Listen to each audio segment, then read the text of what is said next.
What's good, y'all? Welcome back to another episode of Relax and Take Notes. I'm K Dub, and I got my co-host Mike Pace here with me. And I don't want to waste no time today. Let's just jump right into it, man. And let's discuss Super Bowl, man. What's your take on it? Man, first off, you know what I mean? I don't know what's up with my boy, with Gurley. You know what I'm saying? Yeah, I don't know if he hurt. I don't know if it's something internal going on in the organization. I don't know what it was. I don't know if McVay outsmarted himself these past two games. You know what I mean? I don't know. But it seemed kind of weird to me. The runs that he had, you know, where he broke out, he looked normal to me. Um, I don't know. I don't know. It got to be something up with that. But um, it wasn't the most exciting game. You know what I mean? I respect defense, yeah, but it wasn't for given who was in the game. You got the Rams was the second highest scoring team in the league, I want to say, and right. 33 points a game. They scored 3 points. Average 300 and I want to say 21 yards a game or somewhere. It's 300 plus Right. yards a game. Um, Going into the fourth quarter, tied at three.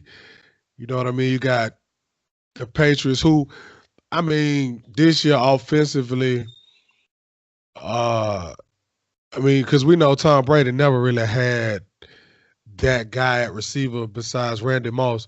Right. Deion Branch was, he was a solid receiver. No disrespect to him, but I mean, when I say like I'm talking all time top five type receivers or top 10 receivers, he's never just had beside that year with Moss. Right. But this year was really down. I mean, and Gronk not being the Gronk of old, um, it really so that part wasn't really the offense from there was going to be more the running game and more using the backs and stuff like that. But the Rams defensively played so well that you didn't even what James White caught one pass. I think Sony caught one. Um, I can't remember if Burkhead caught one, but the only receiver to catch a pass was Julian Edelman, and no other receiver caught a ball. Yeah. You know what I Burkhead mean? called two, and Cordell Patterson called two. Okay, so offense from them, I think we kind of numb because Brady's so good. You feel like he gonna put up points regardless. You know what I mean? Right. Like you always feel like, well, it's Brady, so they gonna score points. You know what I mean? Um, and so I guess the expectation was kind of you was expecting a shootout. If not a shootout, at least you know high in the 20s and maybe low 30s, something like that. So it wasn't as exciting as maybe I expected. But nevertheless, with the Super Bowl, I'm an NFL fan. I'm a Right. football fan, so um, I watched it. And then it still went down to the end. So you know what I mean. Regardless of the score, it still was a had it kept interesting to the end of the game. I will say this though, man, those defenses they balled out.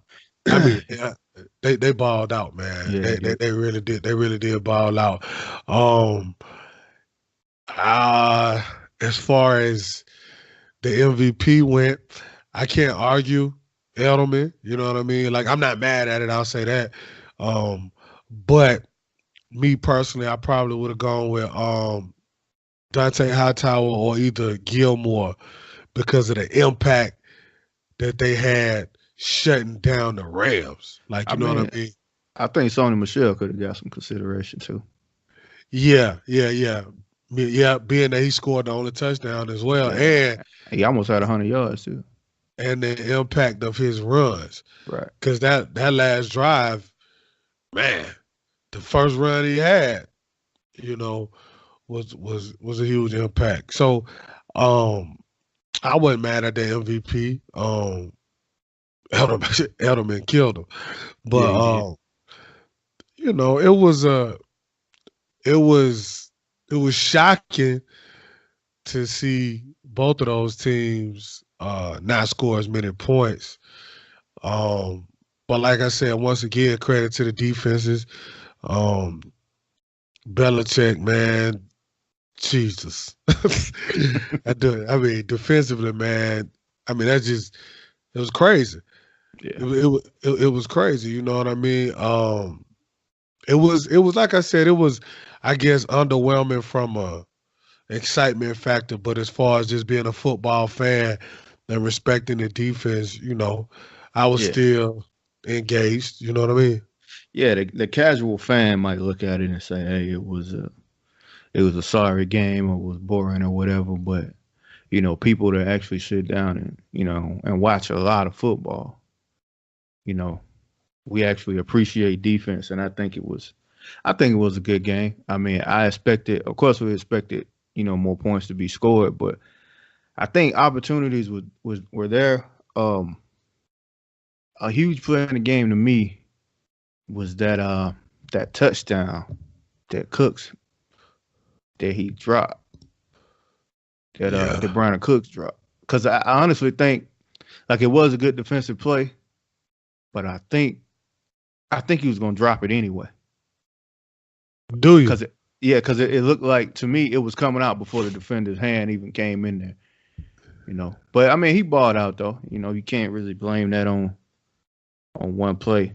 But the whole Todd Gurley thing, that's what's confusing to me, man. I'm telling you, I think like you said, like 10 years from now, we're gonna see a 30 for 30 explaining what happened in that game, what was wrong with him. Something is wrong, man. Like for what I believe to be the best running back in the NFL to only have 10 carries in the Super Bowl, something, man, something is like up. And not even just the Super Bowl though, like the NFC Championship game. You know what I mean? For him to not be getting carries, because to me, of course, I don't know what's going on behind the scenes or whatever, but to me, when he got the carries, he still looked explosive, and Right. he looked like his old self. So I don't know, man. I don't really get it. I don't know what's going on with that. Right. That I don't know because, like I said, and then they didn't throw him many passes. Um, I don't know.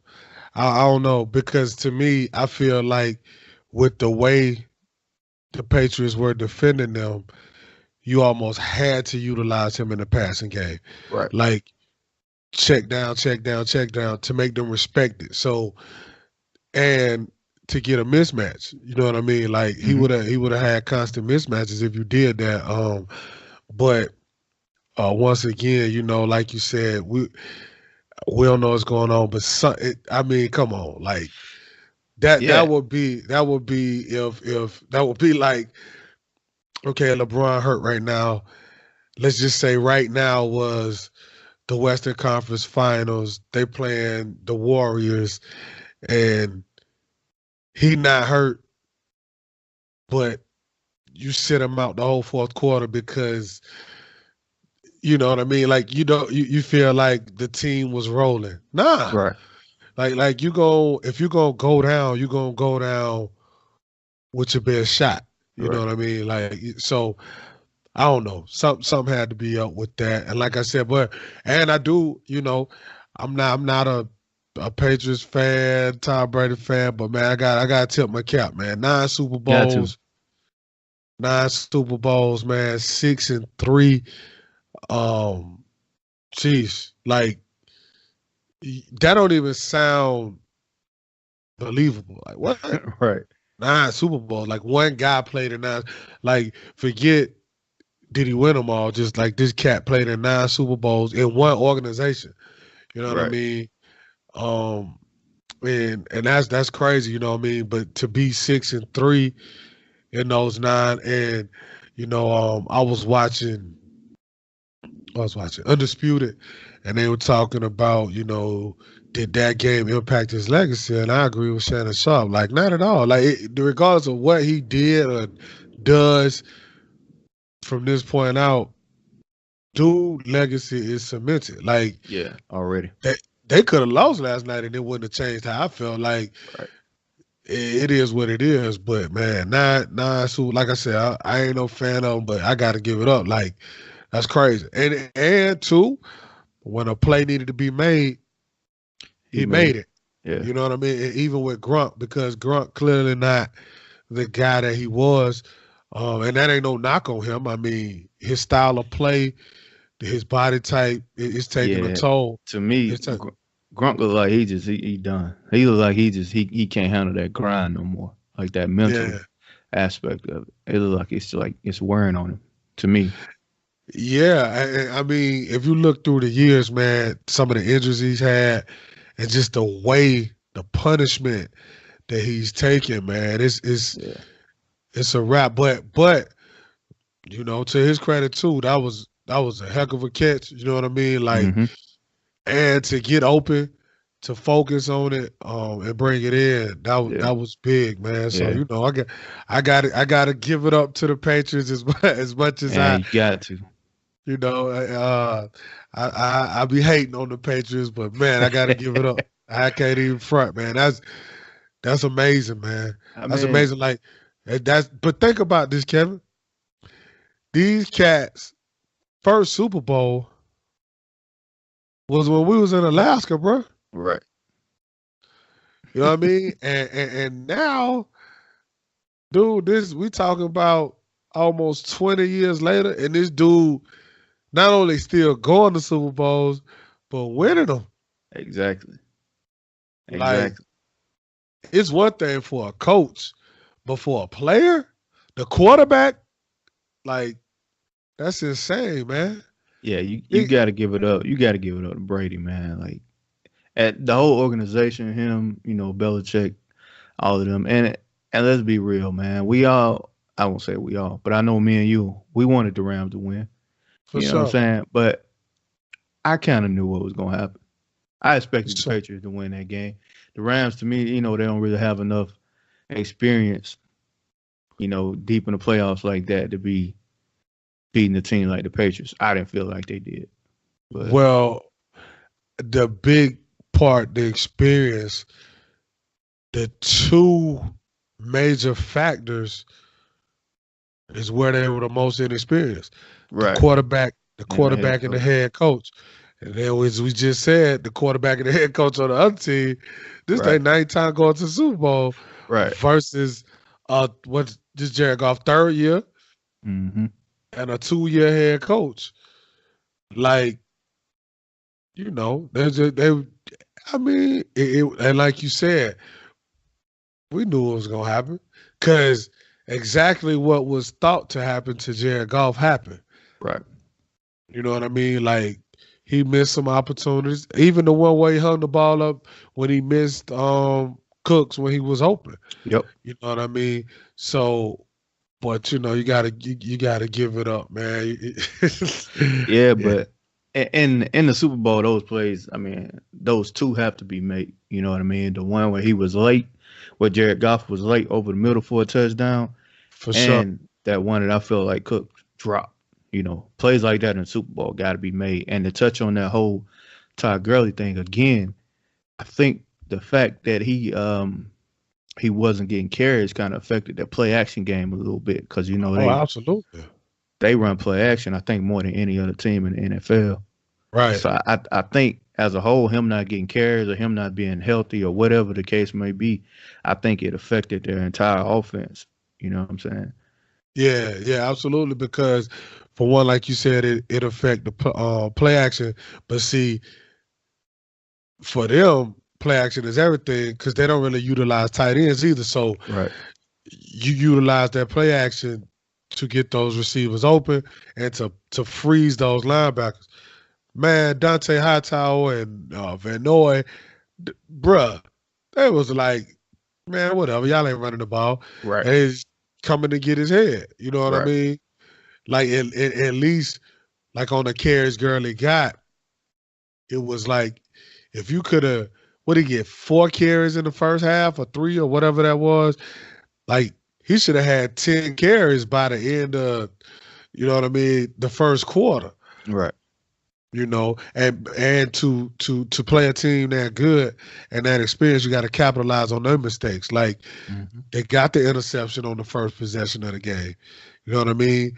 You got you got them to fumble the ball. You didn't recover it. But really, with the Rams defense, I don't really have no. I mean, that's about good as you're gonna get against the Tom Brady. Right. And if you can't give, that defense any help, then I don't know. You know what I mean? Like, Yeah. I don't know what else you wanted them to do. Yeah, I think they're gonna be kicking themselves, now for this game because you hold Tom Brady to 13 points and you still don't find a way to win. I mean, you can't ask for no more than that from the defense. Like, Nah. So that really hurt them. I think they'll be kicking themselves for that. Yeah. And they only, as a team, they only ran the ball 18 times. Like, that's, Wow.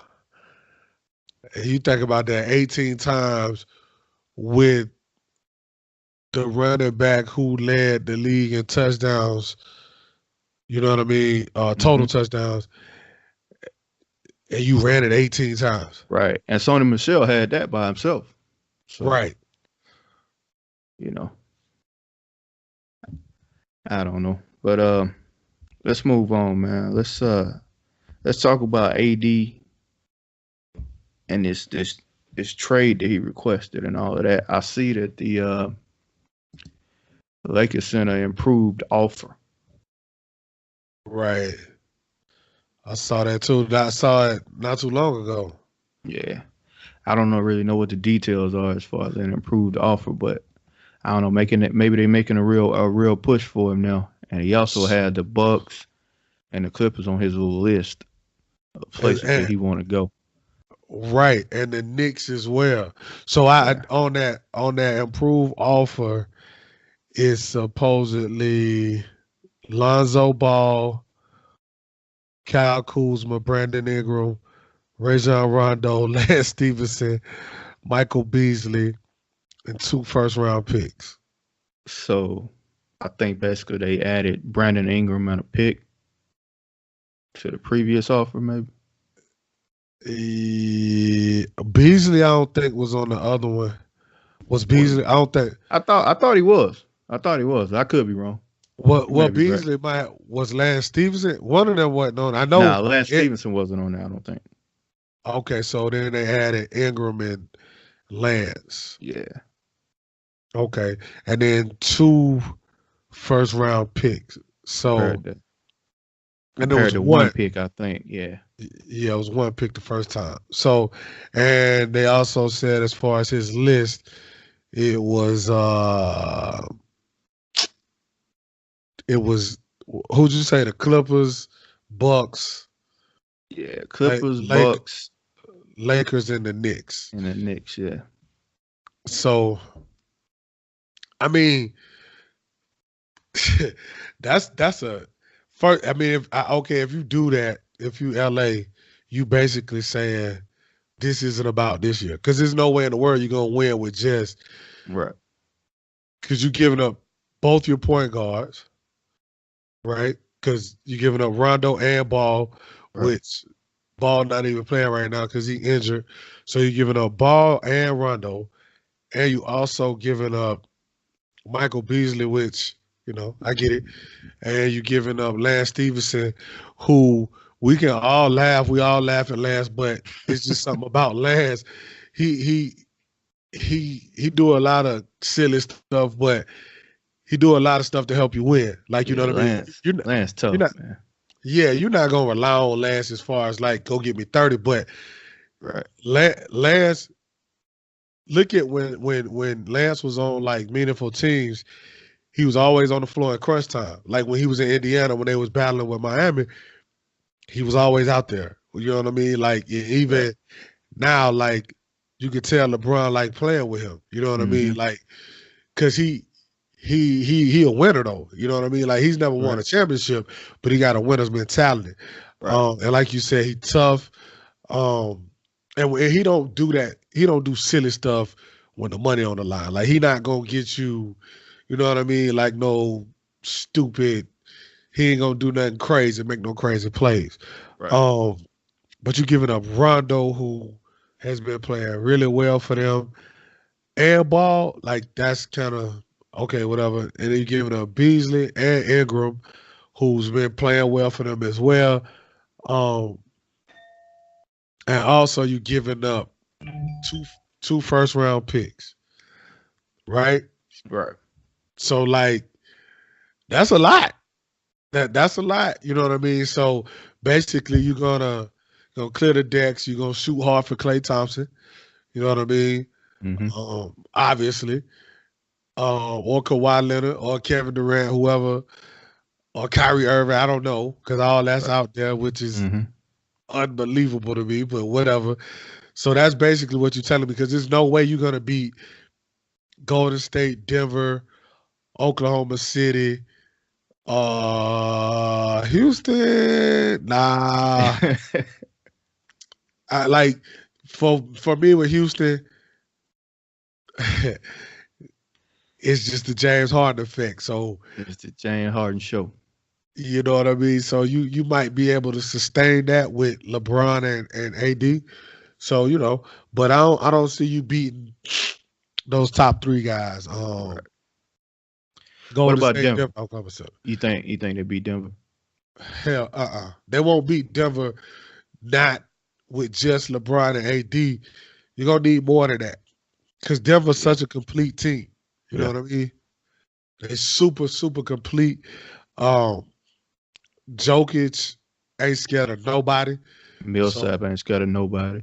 you know what I mean? They got that. They got that balance. They got Mm-hmm. vets. They got youth. You know what I mean? They got a good coach. Um, they got good guard play. You know what I mean? They got good front court play. Um, what they got? Who is that? Plumlee with them. Plumlee, Mm-hmm. Mason Plumlee. Jokic, Millsap. Like And these guys. they play Plumlee and Jokic together at times. And Right, they basically just like beat people up to try to play small ball. right, Because right. Jokic can pass, so Absolutely. he throwing lobs. They like I said Right, they play them two together, and it's a pretty good tandem. right, right. And so and then like I said, at guard play, you got Will Barton, you got Beasley, you got my man out of Iowa State. I can't remember his name right now, but I loved him at Iowa State. Um, what's that dude name? Norris, I want to say. Well, Yeah, anyway, and then Gary Harris, like I love Gary Harris, but yeah, so you know what I mean? Like, nah, they too deep. They too right, deep. They too deep. They play two complete. Uh, play two together. They're a complete basketball team. I don't think they would be able to beat them. You know what I mean with just that. So nah, and no Oklahoma City either. I don't see them beating them with just that. Especially with the lack of being able to have a point guard. Like at that point, who gonna be your point guard if you right. lose Ball and Rondo? Like, you know what I'm Yeah, saying? Monte Um, Morris is who you was talking about. yeah, that's my But guy. yeah, and as far as the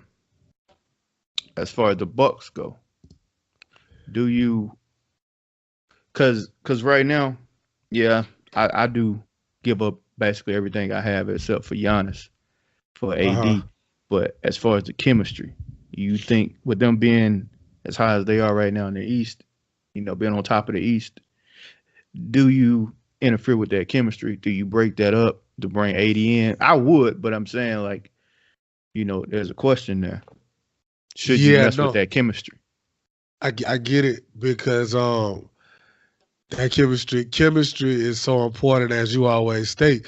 But whew, Because that's I a mean, what tough do one. they really have besides okay, Middleton, Brogdon, Bledsoe? So You probably gonna throw Thon Maker in there just because he's a young talent. and he want to move Um, on. yeah, Tony Snell, which I'm not a big fan of at all. Yeah, I know. And you Like got at all. don't one of the Lopez twins play for them? Yeah, Brooke shooting Your boy, threes now. your The black boy, hole, yeah. that's what I call Right. it. Once it go in So that black hole, it ain't coming out. He's shooting you you it. can, you got a lot of trade bait. You know what I mean? You go, of course. Now you're gonna have to give up Middleton, Yeah, got to. which gonna hurt your perimeter shooting. Hmm. Because Chris Middleton. But what I love about Middleton, he's gotten better as just not being a perimeter shooter. Like he Yeah, just being a actually, spot up shooter. yeah, he can play now. Um, so you gonna have to give him up. They gonna want Bledsoe. Oh, well then Of again, I course. don't know if they want Bledsoe though, because they got Drew Holiday.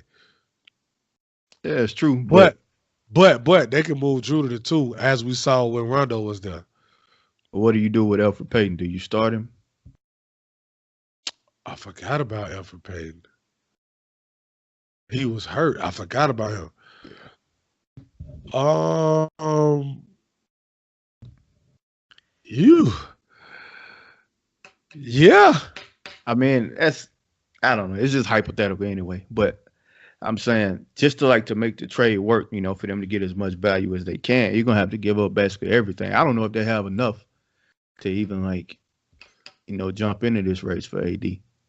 Because really, like we always say, they got all the assets, to trade for AD. But of course, they got to wait till the off season and wait to see right. what Kyrie gonna do before they can trade for him Which because of is that the Rose rule. right, but which is crazy too because you go to with the Boston thing, the whole Kyrie thing, and it's all weird. So you don't really know. And then you had Right. AD dad talking about he wouldn't want to play for Boston, like which I don't know, you know what I mean? But Yeah. so it's all crazy. So the Boston to me, if I were, and I'm saying this from just sitting, here in my house, but the way I would view it, I would probably want to go to Boston if everything was intact. You know what I mean? Right. But if Kyrie leave, but absolutely still though, if Kyrie leave, you still a force to be reckoned with. Like if you still had, Roser. yeah, but this is the only thing, you lose the championship pedigree. You see what I'm Yeah. saying? Like, and people discount that, but that's so huge. You know what I mean? Like you looking at a cat that won a championship, that was a key, vital part of winning the championship, and played with LeBron James for that many years. So you lose that aspect. So I don't know. You know what I mean? But Yeah. the Boston thing is weird. You know what I mean? Because I'm hearing all kind of stuff. Kyrie want to go to New York and play with KD and all this, and then they talk about him Yeah. to LA with LeBron. Kyrie like to play mind games and stuff like that anyway. So I mean, you don't know. Nobody really know what I don't even think he know what he want to do right now.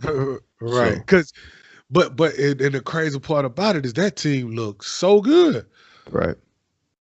Like that team look good, man. Speaking of them, you know, like if AD went there, would you, okay, if AD went, say let's say AD got traded to Boston Hmm. and Kyrie stayed and they made some other whatever, and then KD jumped ship, go wherever. Let's just say he did go to, what they talking, New York or whatever. Hmm. Would you make Boston the team to beat, like I in would. the NBA? Yeah, I would because I actually think Boston to me, once the playoffs roll around, I don't think I think Boston will be the best team in the Eastern Conference. I don't think um I don't think Toronto Mm-mm. or Milwaukee will be able to beat Boston in the East. And I was telling somebody else the other day, if you take Golden State out of the NBA right now. Everything they got going on with this Right. super team that they got. The NBA is a toss up. And to me, For sure. with Brad Stevens as the coach, Boston's ability from what I saw last year to make adjustments in the playoffs, Right. especially like defensively, you know, I think Boston is the second best team in the NBA right now to me. Me Despite too. where they are right now in the Eastern Conference, I know they went through a little rough patch right there. You Yeah. know, I don't know if they moved up from fourth to third yesterday or whatever with that win. They might still be fourth. I don't know, but Right. I still think Boston is the second best team in the NBA right now. And in a 7 game series, that team is going to be hard to beat. For one, because like I said, Brad Stevens, his ability to make adjustments, and their defense, having a player like Marcus Smart and a player like Al Horford, out there playing defense, and Right. Marcus Morris, there's some tough guys on that Boston team, man. Right. Right. Right. So that's what I'm saying. Like if I'm AD, I'm really looking over there. You know what I'm Right. saying? So what do you think about who else? I say the Clippers and the Knicks. So Right. like it's so many variables with those teams. To me, if I was him, I would definitely go to either Boston or LA. Um, Right. New York and the Clippers. I mean, but you never know what can happen. We've seen teams go from 0 to 100, like Boston when they got KG and Ray Allen. So let's just say AD go to New York and KD go to New York and whatever. You know what I mean? Like, Right. so you never know. With the Clippers, I don't really know. Like, I don't know unless you go to the Clippers and then they get you in Kawhi Leonard. That might be, you know what I mean? Because That's the only way. I keep forgetting about Kawhi Leonard as well. So, you might get him in Kawhi out there or Kawhi in Yeah. AD in New York or I don't know, but I do think that I think that if I'm the Pelicans, I would wait till after the season. Yeah. If I'm I the agree. Pelicans, I I agree. definitely would. I would just wait because I mean, what you got to lose? You're not going to the playoffs anyway. Right. Uh, um, he still got the year remaining or whatever. So I would I would definitely do that. Yeah. Because for one, you want to wait till after the draft lottery to see where these teams going to stack up and where your draft picks going to come from if you trade for draft picks. You know what I mean? What Right, position you going to be in? right. You know, and as far as a team like the Clippers, you really not. What are you going to get from the Clippers besides Tobias Harris, who's okay? You know, Right. I won't say okay. That's kind of disrespectful, but Tobias No. Harris, he's a good player. You know what I mean? You probably gonna have to include uh, Shea Gilgeous Alexander in there.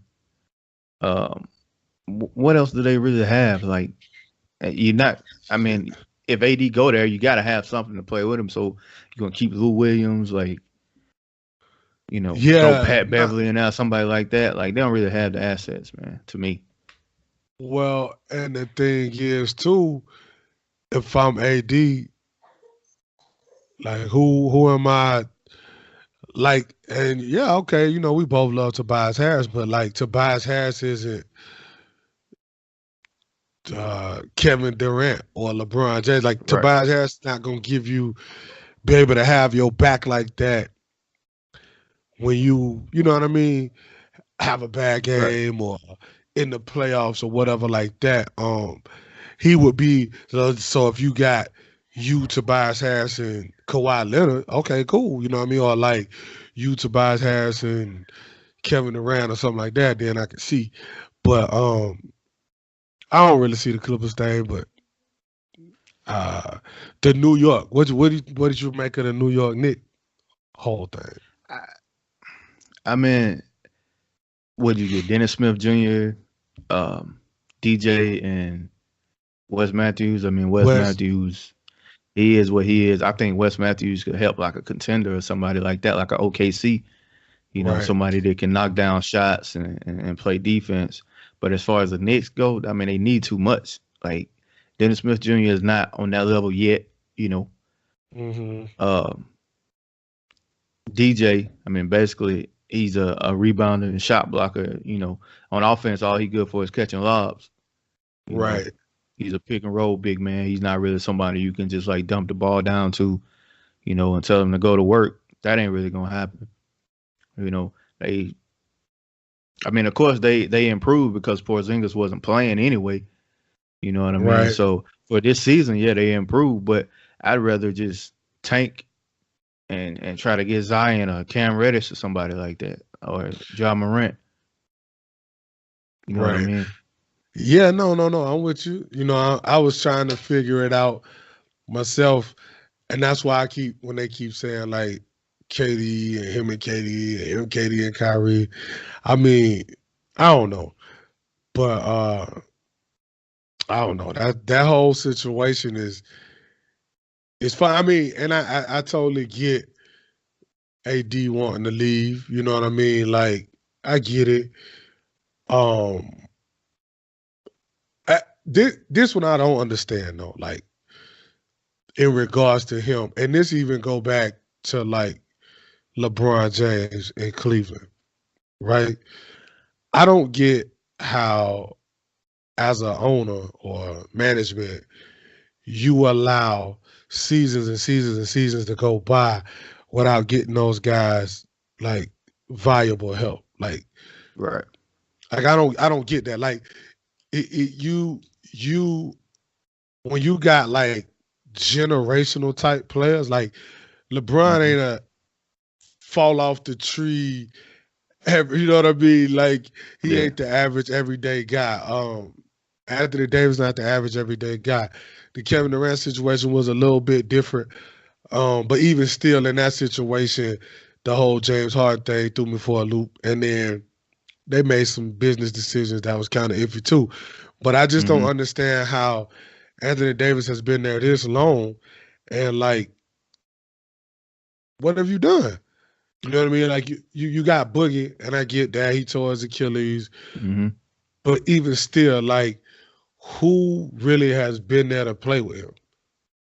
Yeah, that's true. I mean, like you said, Boogie got hurt, you know, and I think they could have been a nice little tandem. But at the same time, I mean, there's not a lot of those type of players out there. You know what I mean? That can really like change an organization like that. So I guess in that aspect, it is kind of hard to get those guys away from whatever situation they're in and bring them into your situation. Like OKC got lucky with Paul George. That Paul George situation is almost the exact same thing as the AD situation. You know what I mean? Like they gambled taking Right, Paul George for one season, hopefully right, hoping they could convince him to stay, and they did. You know, so whatever team that trades for AD is going to be the same thing. You know, hoping they can convince him to sign on, and all that money they give him for re-signing with their current team. I mean, that's a huge incentive because I was looking at it yesterday. I think if Kyrie re-signed with Boston, he'll make $49 million more by staying with Boston than going to any other team. right. That's just Which, crazy to me. but see, this the thing. Like,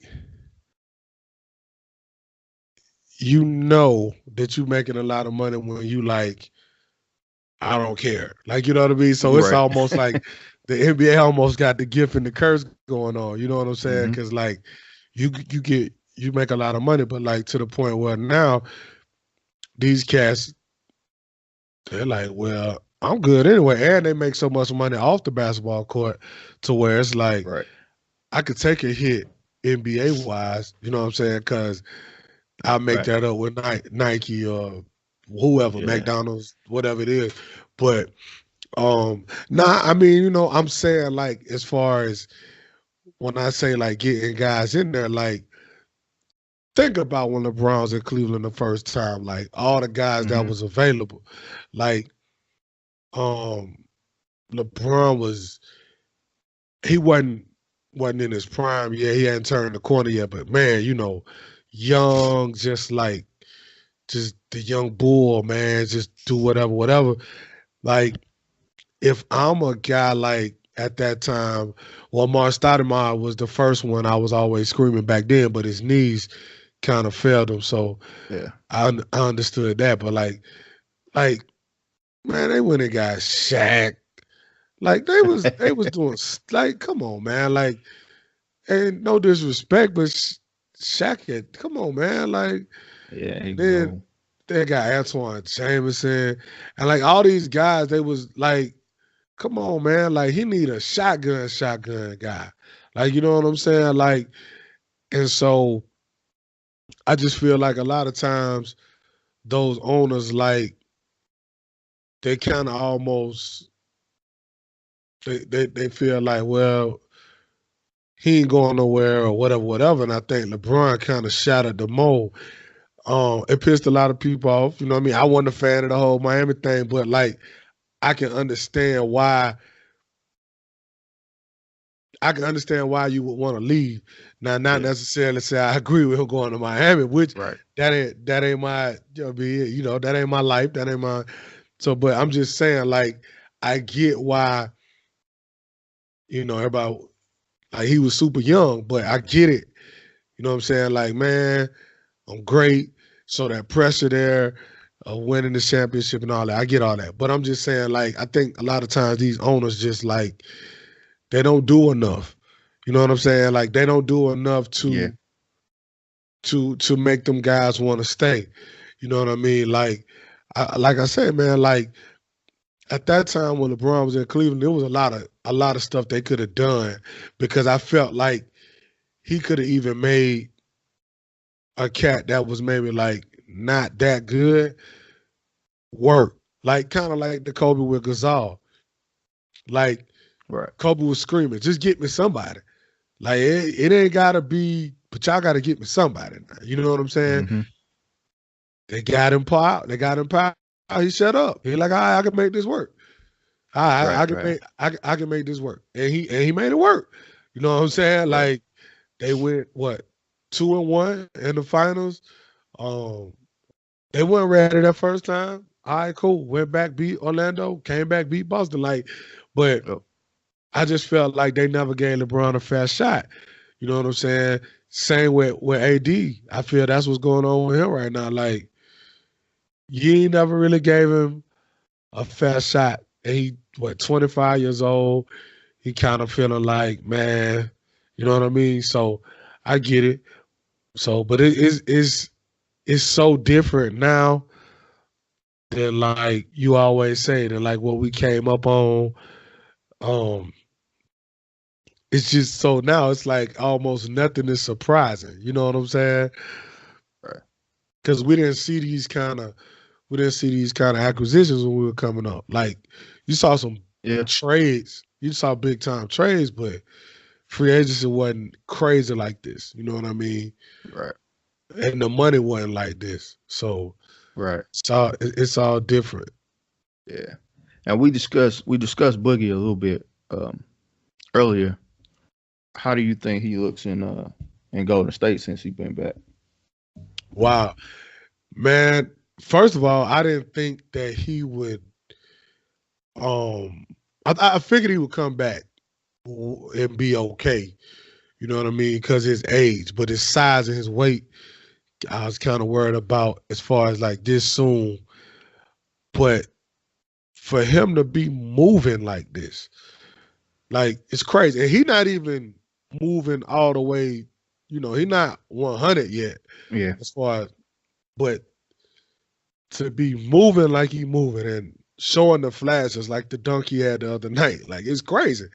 Right. And so I actually went to the Golden State and Phoenix game, right, New Year's Eve, and I was down on the floor watching him because the Twins was trying to get autographs, and he was shooting around, man, like, it was crazy. Like, so he was just basically doing workouts, him and the trainer. Yeah. And he was like posting up and ripping through and facing up, and like, he put in like 45 minutes of work just right there. Like, so I can only imagine what he's been doing to get back to this. But as far as like, man, that's the thing with Golden State, man. Like, you gonna fit in. You gonna fit in, or something wrong with you. Right. Because like them dude, man, listen, man, I don't think I've ever seen next to the Spurs a team move the ball that way. But I haven't seen a team with that many great players move the ball that way. Like they're basically an all-star team that's unselfish. Right. Like you could see a concerted effort to give Boogie the ball in that game he came back against the Clippers. Like they Mm-hmm. like he scored the first 2 points. They're like, Right. yo, let's get this cat the ball. You know what I'm saying? But like then you go to the game when Clay get hot in LA, get his cat the ball. Like the other night when Steph was off, he came back in the game. KD was making it here, get this dude the ball and I'm getting out the way. Like, but so that's the thing. Like, fitting in with them. If you don't fit in with them, then it's all on you. You know what I'm Right. saying? And I think that I really think that this was a blessing in disguise for him because, like, forget the winning the ring. I think from a mental standpoint, Yeah. because he gonna blow up. You know that's Boogie. We know Boogie to be that guy to blow up. But I think that so much being on the line is gonna help him to tame that. Like, yo, man, I ain't just playing on a team where I'm putting up big numbers and we going home and we ain't going to the playoffs. This is a team that they playing for banners. You know what I mean? Like they not. I'm just not out here trying to. You know what I mean? So I think that with that in mind, and then just playing around guys that's kind of just chill by nature. Like Clay seemed like a super chill dude. Steph seemed like he chill. KD seemed chill. Draymond, you know what I mean? He be hype, but you know what I mean? That's just he want to win. You know what I mean? Right. You got Iggy. Like I just look at the team that's assembled. They look like they're pretty easy to get along with, should I say? You know what I mean? Like they don't seem like they ruffle too many feathers. So like I think being around that and learning. See, and that's the thing. That's the thing, Kevin. I think that a lot of us don't we forget about. Like we look at the players' talents and we forget that they gotta learn, right? They gotta learn about winning. They gotta learn about leadership. They gotta learn about because see, we take it for granted, right? We look at Jordan, right? And that's everybody go to because Jordan kind of the bar. But we don't realize Jordan had Oakley to learn from. Jordan had so then, Orlando Woolridge and all these guys. And then when that trade happened, when they traded Oakley and them guys and they got caught right and essentially turned into Pippen and all that. But if you think about it, Jordan still was all over the place until Phil Jackson came. But Phil Jackson taught more of the mental. You know what I mean? And so that's when the winning started. But see, just like with LeBron James, he never could not play basketball. You know what I mean? But after he got with Wade, he was a different cat. Yep. You see what I'm saying? Like, think about Cole. Cole could never not hoop. But after Shaq left, he went through that rough patch. He had to learn. Mm-hmm. You see what I'm saying? And so that mountain, he climbing. Just like with Russ. Russ learned. He's still learning. But I feel like for him, it was tougher for him than a lot because his sidekick bounced. They was learning together. You see what I'm saying? Like they was climbing the mountain together, and when KD left, it kind of set him back a little bit. So with KD, I think that Steph and Clay and Draymond helped him, like because see, it's something to be said about winning culture. You know what I mean? Like I think us as fans, we look at the talent and like, man, because I was like, what is KD doing? He don't need to do that. And I still feel that him and Russ could have overcame it all. But whatever. But I think he's learned how to win Yeah. more than anything. You know what I Uh, mean? I think this has helped him from the mental aspect more so than just a basketball skill set or whatever. well, the frustrating thing about Westbrook is man, it's like almost like he's he's still going too fast at times, man. Like that's to me that's my favorite player. That's the guy that I enjoy watching the most. You Right. know what I mean? And I'm a Westbrook fan, but man, he just really frustrates me sometimes, man. Like in the Boston game yesterday, they were down by two, Mm-hmm. and instead of him coming down, making sure they get a good shot to tie the game, he going 100 miles per hour, like trying to go behind his back. Like, man, you got to calm down, man. You got to know how to, you got to know when to turn it on. You know what I'm saying? And when to like, dial it back a little bit. I mean, So, you've been in the league for how many years now? 9, 10 years, and you still ain't learned that. Like at some point, but man. And I put a lot of that on Billy Donovan too. But I was gonna say, and I ain't making excuses for him, but I'm telling you, Kevin, like, look at the learning curve for him, right? Okay, he coming to the NBA, never had been a point guard. Now coming to the NBA, you put me at point guard, but one of the top young talents in the NBA who averaged almost 30 points a game, right? right, You want me to be the point guard on this offense.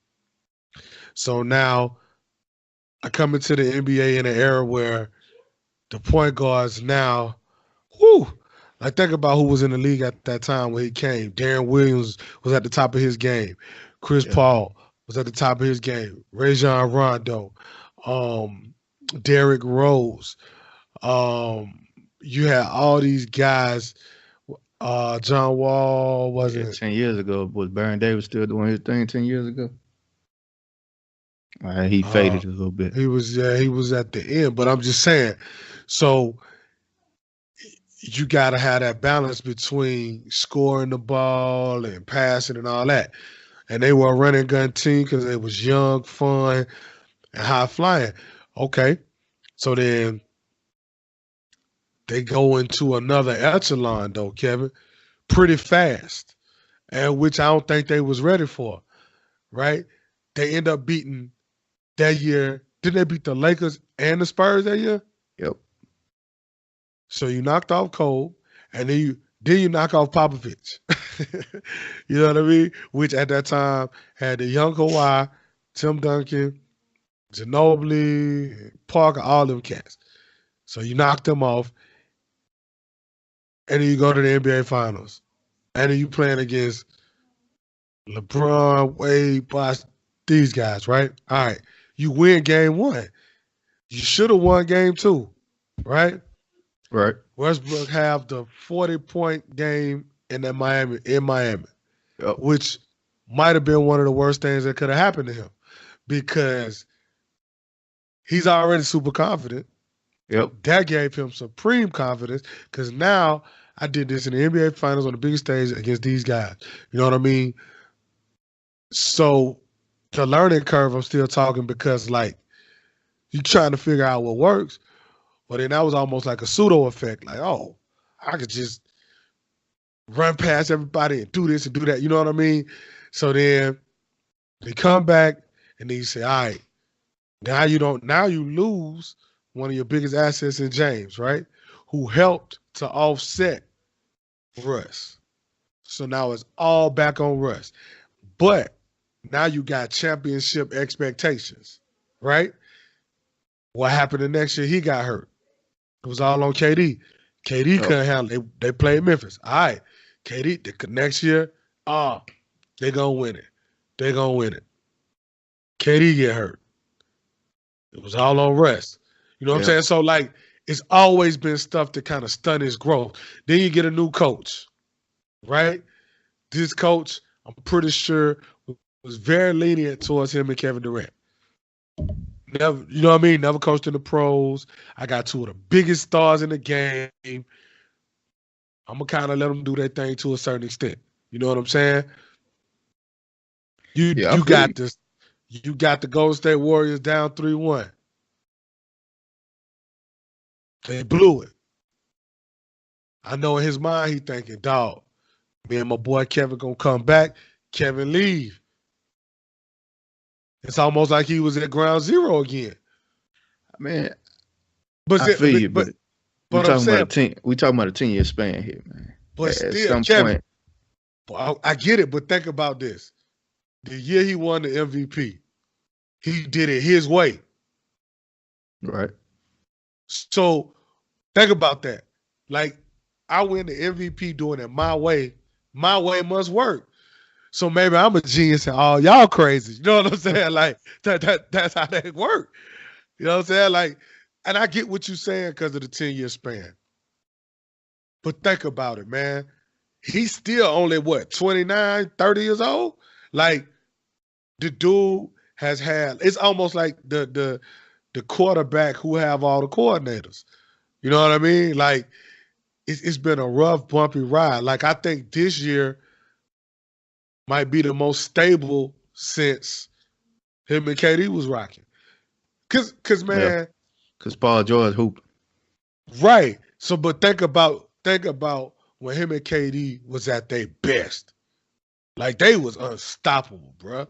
You know what I'm saying? Like, you couldn't beat them dudes. Like, that Golden State series, they really should have won that series. But once again, it's something to be said about knowing how to win, right? You put Michael Jordan and Scottie in that situation after they won, they're not losing that series. But the young Mike and Scottie had to learn how to win, right? That's what I think aggravated. I know that's what aggravated me about KD leaving was I felt like you got to take them jabs, you got to take them punches, and then you come back and it feel even better when you get to the top of the mountain. But so, you know, with Russ, man, I just think that like maybe I don't know, maybe you need to watch more film.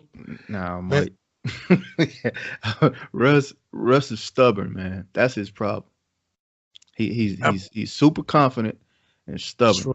You can't tell me a man with is played 10 seasons in the NBA ain't figured this out yet. You got Mo Cheeks over there on the bench.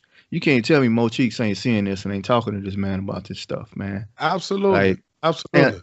And like I said, you know, I'm a Westbrook fan. I'm gonna defend the man, but when you know, I gotta tell the truth. You know, when he out there doing crazy stuff and you know running down the court 100 miles per hour and all you need to do is get a bucket. You know what I'm saying? Yeah. You need to get a good shot in that situation, and you just throwing the game away because it's like at the end of every game, I already know what's about to happen. Russ, about to put his cape on, and he about to try to will his team to victory when it's not needed every game, man. Like you don't have to do that. Paul George, that's why I like Paul George so much because he played his own pace. You know what I'm saying? And he even admitted last year he got caught up in it trying to play in the Russ's and Westbrook's pace, but he said he dialed it back. Now he's playing at his own pace. You know, that's why we always say Paul's so smooth and all this and that. You know what I'm saying? Like Westbrook, you just got to stop being so stubborn, man, and figure this out. You getting paid, bro. Yeah, you're getting paid a lot of money to figure this out. I'm not just throwing him the ultimate mulligan, but I am saying like it's a lot of factors that go into why he the way he is too. Like I feel if you okay, so I'll give you like the most personal explanation I can give is my son, right? So like Marcel play like that. Just hyper 100 miles an hour. You know what I'm saying? So when we really honed in on it was like in the summertime. So what happened was he got moved to the point. He got moved to the point. Our point guard broke his leg, got moved to the point. But Marcel's notion always been, I'm scoring. You know what I'm saying? And I'm scoring as quickly as possible. So when he got moved to the point, he called the play. X. Don't nobody be set up. Don't nobody be ready. Don't nobody be. And we like, yo, you know what I'm saying? Right. So he be like, what? I thought we like, Marcel, the flow unbalance, whatever. He ain't worry about none of that. Because Marcel used to catching the ball and shooting or going to the goal or whatever it is. You know what I'm saying? So worked on it. California, he did pretty decent because he shared the point guard. But he ended up being the point and did well. By the time we got to Vegas, he had cleaned it up, right? But now he back at the off guard and he run the point sometime. Well, I give you a perfect example last Sunday, right? Last Sunday we needed a bucket. He know we needed a bucket. He got the ball. All he was thinking about was getting to his spot to shoot this three, right? And that's what he zoned in on. He was so zoned in. I saw everything. I knew he was finna turn the ball over. He bounced it off of his foot. You know what I'm saying? Because he was in his mind, getting his feet ready. I knew what he was finna do. You know what I'm saying? And he bounced it off his foot. First of all, he didn't have to go that fast. You know what I'm saying? Like, we got time, blah. But, like, we work on that. Hey, boom. But he 13. But if you talking about a cat this old and you talking about coaches, but you got to still say coaches that allow him to do what he does, right? So it's almost like the bad child. And then you try to correct him when he's 17 years old. Man, watch out. Right. Like, you know what I'm saying? But I mean, no, I feel it's some personal accountability that got to be there. Russ play like a bad child. out of control. He just out of control, man. Oh, man. Hey, man, let's touch on Porzingis a little bit before we close this thing out. Okay. What's your take on the trade and how him and Luka gonna be able to play together moving forward? So, I instantly became a Porzingis fan. I wasn't the biggest fan of the pick at first, just because I had heard a lot about him. I had seen him, wasn't a big, and who was available, whatever. So I'm playing cool. I liked him. Same with Luka, right? Man, Yeah. whatever. Boom, man, the guy was talking the word. He like, man, I saw him play. He ain't all that. I took his word because he know basketball pretty good. I saw Luka, and I'm like, okay, Mike, you wrong. Like, you know what I'm saying? Like, this dude the real deal. So anyway, the trade I felt, I mean, it was what it was for the Knicks. He didn't want to be there, bad blood, whatever. Gotta do what you gotta do. It was a win-win, I think, for Dallas and New York. New York cleared the cap space they wanted to do. Dallas got a player that they wanted. As far as him and Luka, I feel like they should be able to be pretty good tandem. I still think they need a solid point guard in that mix, or two guard. They're gonna still need another guy. You know what I'm saying? And I think I think too, what I don't want to see, but I can definitely see, is based on what I've seen of Porzingis and Luka, these two big ego guys. So I hope that doesn't collide, because I can see that happening. Luka seemed like I'm good, and I know I'm good. You know what I'm saying? Yep. Porzingis, I'm good, I know I'm good. And I think a lot of that has to do with the culture of where they're from. They've been playing pro ball since they were, young guys. Like 16. Right, young teenagers. I think Luka was 14. Yeah. 14 or 15. So I think a lot of that has to do with that, which, you need confidence to play at that level. This is the best basketball players in the world, man. So you got to think you that good. But I hope their egos don't collide. Skill-wise, oh, man, these two of the most skilled guys, young guys in the league. But I will say this too. I don't think their ceilings are as high as a lot of those other guys. Like I don't think Luke. I think because they've been playing at such a high level for a long time, I think that they're gonna max out quicker than a De'Aaron Fox Hmm. or Alonzo Ball or Tatum or uh, Donovan Mitchell or Right. Yeah, I got you. you get what I mean? Like I don't think their ceilings are as high. Because if you look at a cat like Luca, right? What is it really that he can't do right now? Yeah, I was But thinking the same thing. but where do you see him in the next 5 years? Do you see him like ascending? Like when LeBron got in the league, his skill set was off the charts. But LeBron was totally different in 5 years than LeBron that got drafted. You get what I Right. mean? Like Right. I don't think Luca got that much room. He got room to grow. They all do, but I don't see his ceiling being as high as Yeah, I what know it is. exactly what you mean. It's almost like the McDonald's All Americans and the the 5-star football players that develop earlier than the other kids. You Uh know what I'm huh. saying? And you think they're gonna end up being like great NBA players, and they turn out to be just like you know mediocre players. But they peaked Right. before the other guys did. You know what I mean? Like some of these guys, they don't develop as fast. And these two, they look like they develop sooner. Like you said, Luka been playing professional ball since he was a teenager. Same with Porzingis. For me, I think it has more to do with what they put around them because they could easily end up Yeah. like Dame and CJ. They're gonna get you 30 every night, and then what? What everybody else gonna do? Right. You know what I Right. mean? And Right. and neither one of them, like I don't see Luka as ever being a great defensive player, and I think Porzingis needs another No. big around him, somebody like DJ in the paint. They can take some of that pounding sometimes because when he play a guy like Boogie or Jokic or guys like that, what I'm saying that might take a toll on him.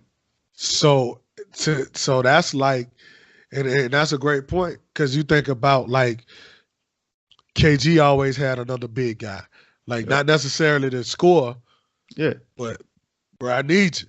but Or like like Barkley always had a guy. KD yeah, always had a guy. KD always been blessed in that regard. He had Collison and Perkins and Ibaka and you know what I mhm. mean. He had all those guys to take that beat to go to Golden State. Okay, you got Bogut was gone. Or was Bogut there? I can't remember. Whatever. Yeah, It- Bogut and Festus Ezeli and guys like that. yeah, so you always had that, and then now you got Jones and well, Jones Yeah, hurt, but you yeah, I know know what I'm what you trying to mean. say. So that's a great point, though. That's a great point because you can always look back because they got that primary power or small forward. Yeah, Um, that the center never was the guy, and even the centers always had a power forward. Like hmm, Shaq always had a brute power forward. You know what I'm yeah, saying? If you think about it, because with Rick Smith, he had the Davis boys. You know hmm, what I'm saying? Barkley always had Oakley. You know what yeah, I'm and saying? I and mean, like I'm you not said, Barkley, KG, Big like Pat. KG had Perkins in Boston, and Minnesota he had Irvin Johnson, he had Right, Nestervich. Them right, type of guys that can take some of them blows for him. You know what I'm saying? right. So yeah, I know Even what you mean. Tim Duncan had that too. Yeah, You know he what had I mean? Nestervich too for a Yeah, little yeah, bit. right. Yeah, Rasho and what was the other Tiago Splitter? They always kept Tiago like a Splitter. big, Yeah. big guy to offset that. So that's a great point. No, that's a real great point. To help him with that because physically he's never gonna be Kevin Willis. So you know what I'm saying. Yeah. You gonna definitely need, like you say, you going up against Boogie, Joel Yeah. Embiid, Mark Gasol, uh, Jokic, Nurkic, uh, bruh. You know, Yeah, but at the same time, I'm sitting here thinking about this. I was making that point based off of how the NBA used to be and what I'm used to now that I think about it because it's a totally different game now. True. You know, that's how it used to be. Now that I think about it, which that's a whole nother episode as far as talking, because we think about all these guys we just named. We talking about having two big men in Yeah, the you're low right. post. You You're know what I right. mean? That And they don't even really play that way no more, they don't. which is even crazier as far as like guys like Kobe and MJ and all of them who used to score in the paint back in the day when you got two big men down there. But Right. that's a whole another story. But Yeah, nah, that is a great another great point. Cause even like you see it, cause I'm around a lot of the youth basketball because of Marcel now. Um, so that kid I was telling you about, the 6'6" kid, I was in 8th grade. Everybody else was wing guys. right, So it allowed him to eat. He got one-on-ones down low with one of our old 8th graders that played for us. He's 6'4", but he made him look small. But the rest of it, but Malik, he's 6'4", but he a wing guy. You know what I'm saying? So it's totally different. Even our team, we got one big dude. Everybody else guards. yeah, So um, that's why if you look now, a lot of these guys don't know how to make entry passes and all that. But like you said, that's another story for another day. yeah. But That's a whole nother issue, man. Whole nother episode. But you got anything else you want to discuss, man? nah, man, that'll do it for me, man. What about you? Nah, that's it. Well, just go ahead and close us out then. All right, man. Okay, well, that was another edition of Relax and Take Notes. I'm Mike. That's my man Kevin. Everybody out there, if you're listening, don't forget to hit that like button and also subscribe. We're going to come at y'all every week with more hot takes on the sports world. Until next time, peace out. Peace out.